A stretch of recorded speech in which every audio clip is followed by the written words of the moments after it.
जय हिंद दोस्तों। जैसा कि पिछले वीडियो लेक्चर में आपने देखा था श्रम विभाजन और जाति प्रथा नामक चैप्टर को, उसमें हमने आपको बतलाया था पूरे चैप्टर को कि इसमें क्या क्या कौन कौन सी बातें कही गई है। और आप इस चैप्टर के बारे में जानते हैं कि इस चैप्टर के लेखक कौन है, डॉक्टर भीमराव अंबेडकर है। तो चलिए उसी चैप्टर से हम कुछ महत्वपूर्ण क्वेश्चंस को करते हैं जो कि आपके बोर्ड एग्जामिनेशन के लिए एकदम नेसेसरी बनता है, बहुत ही महत्वपूर्ण होते हैं। ठीक है, तो देखिए इसमें कहते हैं लेखक के सबसे पहला क्वेश्चन हमारा यह है, पाठ से है।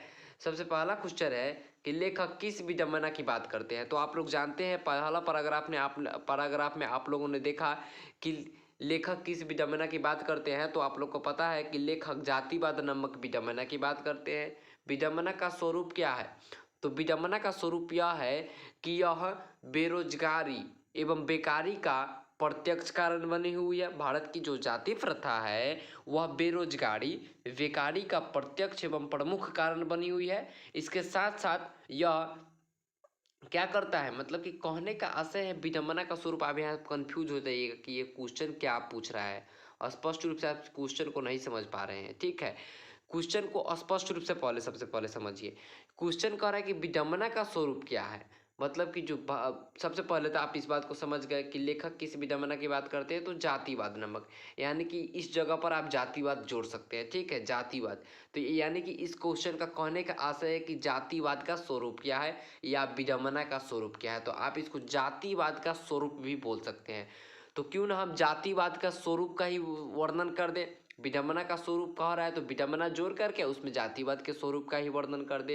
यहाँ तक तो आप लोग जान गए कि लेखक किस विडंबना की बात करते हैं, तो लेखक जातिवाद नामक विडंबना की बात करते हैं। विडंबना का स्पष्ट शब्द क्या होता है? विडंबना का शाब्दिक अर्थ होता है क्या? उपहास, यानी कि मजाक। ठीक है, और विडंबना का स्वरूप क्या है, तो यानी कि जातिवाद का स्वरूप क्या है भारत में, तो जातिवाद का स्वरूप यह है कि यह बेरोजगारी एवं बेकारी का प्रत्यक्ष कारण बना हुआ है। इसके साथ साथ यह श्रम विभाजन न करके श्रमिकों का विभाजन कर देता है। और इसके साथ साथ क्या करती है, यह जीवन भर के लिए मनुष्य के एक पेशे में बांध देती है। यही मेरा क्या हो गया, विडंबना का स्वरूप हो गया। ठीक है, अगला क्वेश्चन आप देखिए, आपके स्क्रीन पर दिख रहा है कि जातिवाद के पोषक उसके पक्ष में क्या तर्क देते हैं। जातिवाद के पोषक जो होते हैं उसके पक्ष में क्या तर्क देते हैं। तो जातिवाद के पोषक जो है, यानी कि जो जातिवाद, पोषक कहने का अर्थ क्या है, जो उसको मानता हो, पालता हो, संभालता हो। ठीक है, पोषक।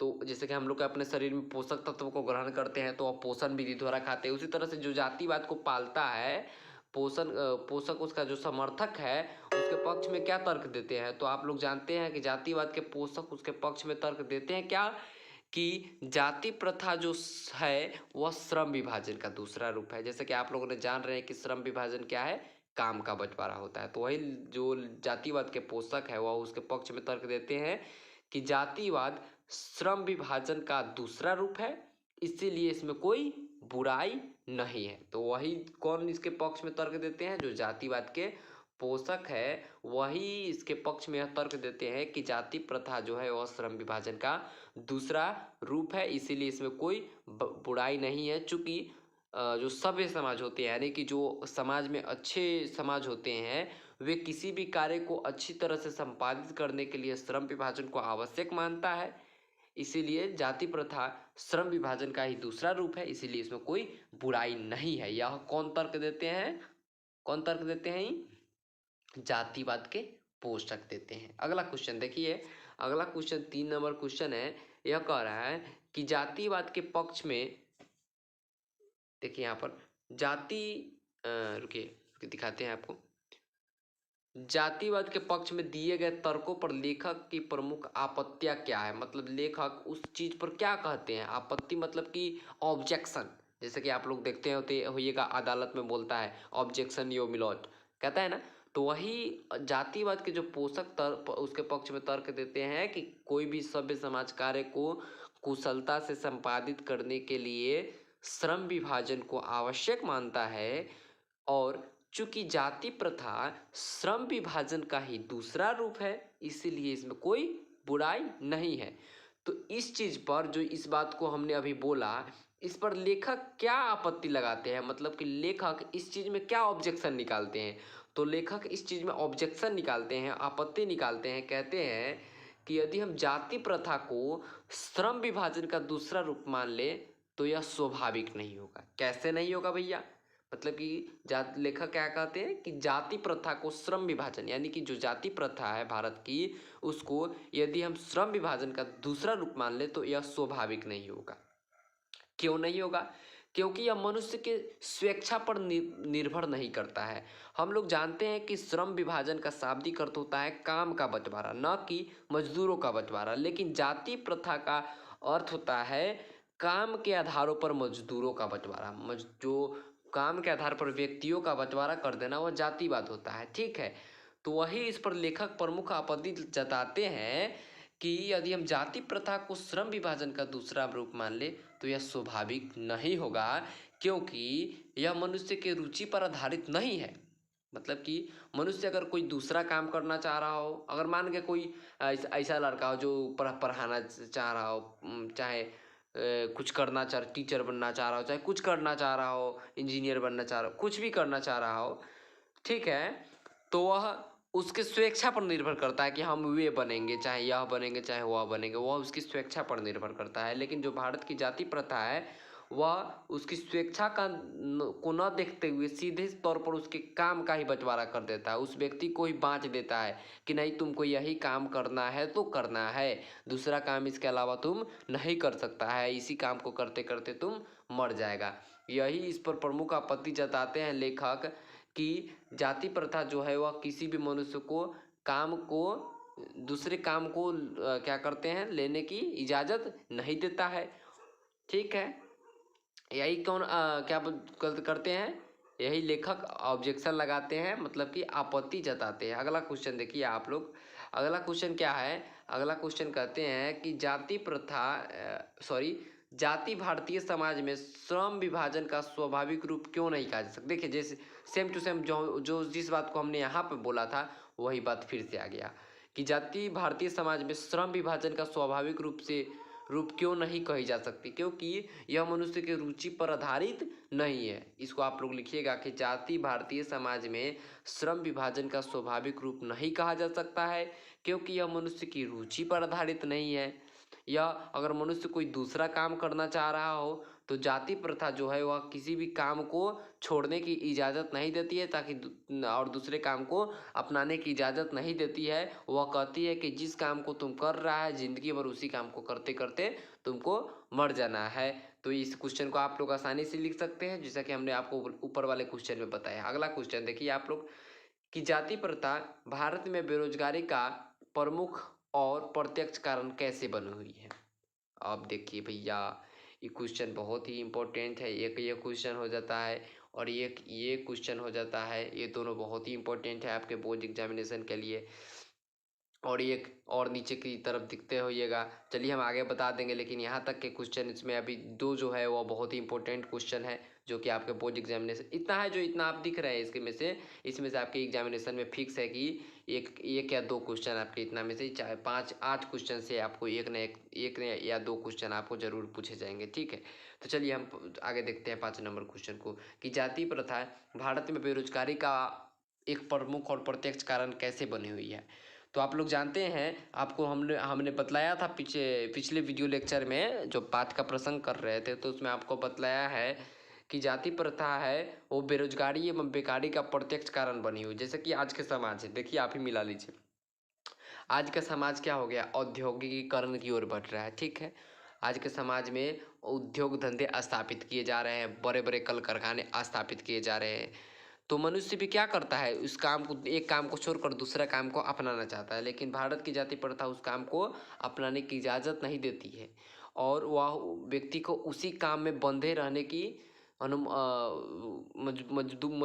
मजबूर कर देता है, बंधे रहने को क्या कर देता है, मजबूर कर देता है, जिसके कारण से वह व्यक्ति उस काम को अच्छे ढंग से नहीं करता है और मनमुटाव करता है। मतलब कि कहने का आशय यह है कि अच्छे ढंग से उस काम को संपादित नहीं करता है, जिसके कारण से उसमें उसको महारत हासिल नहीं हो सकती है और और यह जो है वह भारत में जाति प्रथा जो है वह बेरोजगारी एवं बेकारी का प्रत्यक्ष एवं प्रमुख कारण बनी हुई है, प्रमुख रूप से। ठीक है, आपको क्लियर हो गया? नहीं क्लियर हुआ तो एक बार और हम बता देते हैं, क्योंकि यह जो है मनुष्य को किसी भी दूसरे काम को करने की इजाज़त नहीं देती है। आजकल मान गए उद्योग धंधे स्थापित करे तो हम चाहें तो दूसरा काम अपना लेंगे, जिसके कारण से हम क्या हो सकते हैं, बेरोजगार नहीं रहेंगे। और देखिए इस टाइप से इस क्वेश्चन को आप डील कीजिएगा। ठीक है, अगला क्वेश्चन देखिए, लेखक आज के उद्योगों में गरीबी और उत्पीड़न से भी बड़ी समस्या किसे मानते हैं? तो आप जानते हैं लेखक किसको मानते हैं? लेखक आज के उद्योगों में, मतलब कि जो कल कारखाने स्थापित हो रहे हैं उसमें गरीबी और उत्पीड़न से भी बड़ी समस्या किसे मानते हैं और क्यों मानते हैं? तो लेखक आज के उद्योगों में गरीबी और उत्पीड़न से भी बड़ी समस्या किसको मानते हैं? जाति प्रथा को मानते हैं। सेम टू सेम 4-5 लाइन आपको याद रखना है, क्योंकि अब मनुष्य को दूसरे काम को करने की इजाज़त नहीं देती है। ये काम का क्या बोलते हैं, एक काम को छोड़कर दूसरे काम को करने की इजाज़त नहीं देती है।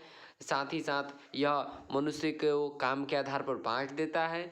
और क्या होता है, बहुत सारी ऐसी ऐसी बातें हैं। यह पैतृक पेशा के पैतृक यानी कि जो आपके माता पिता जो वर्क कर रहे थे उसी के अनुसार से आपको भी वही काम करते रहना है।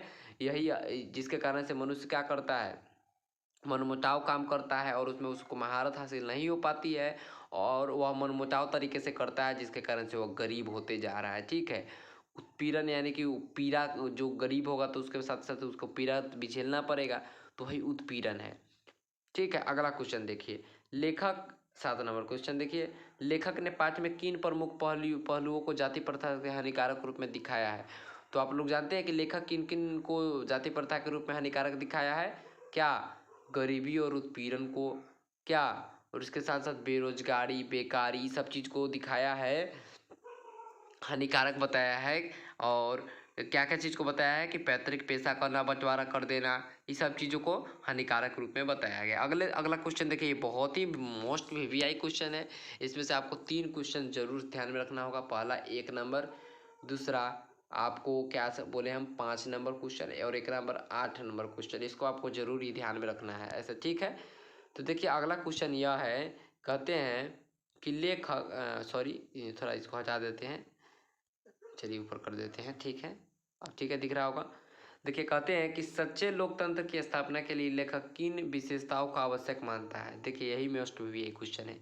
लेखक सच्चे लोकतंत्र की जैसे कि हम लोग कहते हैं कि हमारे देश में लोकतंत्र है, भारत में लोकतंत्र है, लेकिन लेखक इस बात को नहीं मानता है। लेखक कहते हैं कि जो लेखक डॉक्टर भीमराव अम्बेडकर जी है, वे कहते हैं कि सच्चे लोकतंत्र की स्थापना के लिए हमें दूध और पानी के मिश्रण के समान हम लोगों में भ्रातृत्व होना चाहिए, भाईचारा होना चाहिए, जिसको कोई जल्दी कोई अलग ना कर सके। ठीक है, दूध और पानी का मिश्रण होना चाहिए, दूध और पानी के मिश्रण की तरह होना चाहिए, जिसको भी कोई अलग करना संभव नहीं हो पाता है जल्दी। ठीक है, सच्चे लोकतंत्र की स्थापना के लिए लेखक इन बातों को आवश्यक मानता है। ठीक है, तो थैंक यू, बहुत ही अच्छा लगा हम आप इस वीडियो से जुड़े, इस वीडियो को देखें। ठीक है, तो आप अगले कोई प्रॉब्लम हुआ होगा इस 8 क्वेश्चंस में, तो आप हमसे कमेंट करके पूछ सकते हैं। आप इसमें से 1 नंबर क्वेश्चन ज़रूर ध्यान में रखिएगा, 5 नंबर और 8 नंबर। ऐसे तो सारे क्वेश्चंस आपको ध्यान रखने हैं, लेकिन ये जो 3 क्वेश्चन हमने बताया वो हमें मोस्ट, ऐसा एक और क्वेश्चन 6 नंबर कर सकते हैं, लेकिन ऐसे जो मेन क्वेश्चंस हैं उनको आपको ध्यान रखना है, यह बार बार बोर्ड में पूछे जाते हैं। ठीक है, ठीक है, थैंक यू।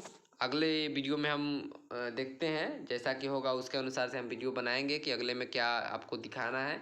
ठीक है, इस वीडियो को देखने के लिए धन्यवाद। ऐसा ही वीडियो देखते रहने के लिए हमारे चैनल को सब्सक्राइब करना ना भूलिएगा। ठीक है, थैंक यू, धन्यवाद इस वीडियो को पूरा देखने के लिए।